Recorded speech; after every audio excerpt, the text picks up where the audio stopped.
So good morning, everybody. My name is Zach Chejanovsky. I'm the Interagency Python Management Coordinator for FWC. And today I'm going to be talking you through and actually demonstrating how to safely handle and capture a python if you were to happen upon one, as you would be in the Florida Python Challenge.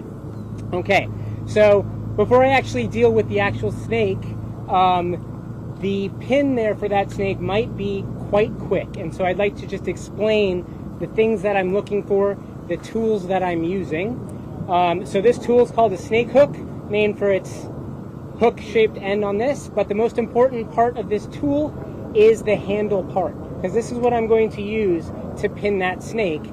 And because of that, you can use things that aren't a snake hook. You can use things like a very sturdy stick or even a golf club. That rubberized handle really helps to pin that snake.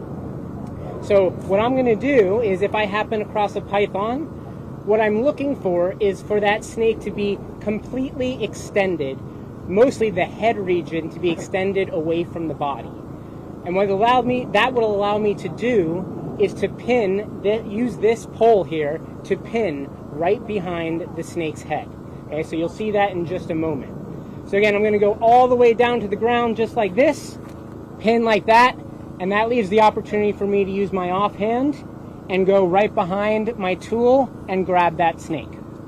Okay, so again, I'm looking for that snake to be completely extended away from its body, and that way it can't move its body to get out from underneath my pin.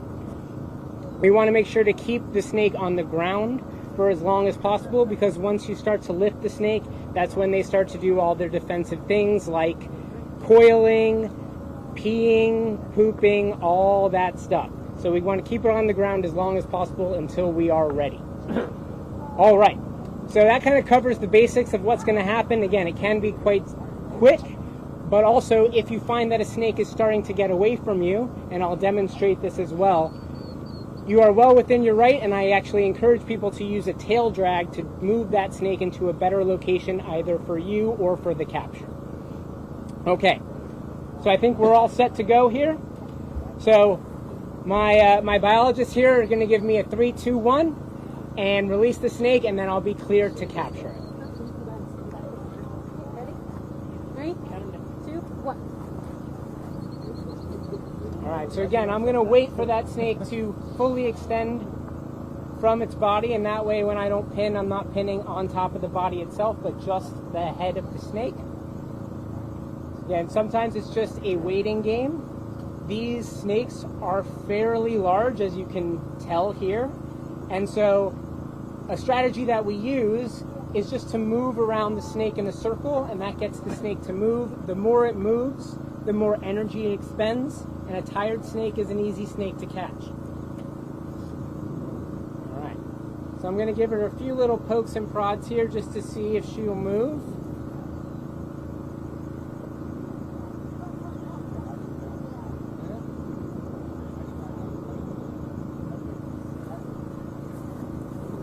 All right, so you can get a full idea of her length here.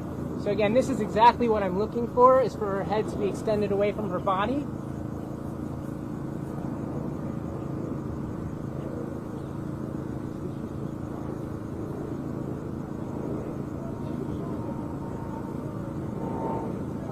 Just like that. And I'm going to go in for my pin right now. Just like that, and use my offhand to come in behind my tool. And as soon as you capture a snake, you want to ditch the stick as soon as possible. And that leaves this hand to either take control of the head and deal with the rest of the body, especially with these larger snakes, just like that.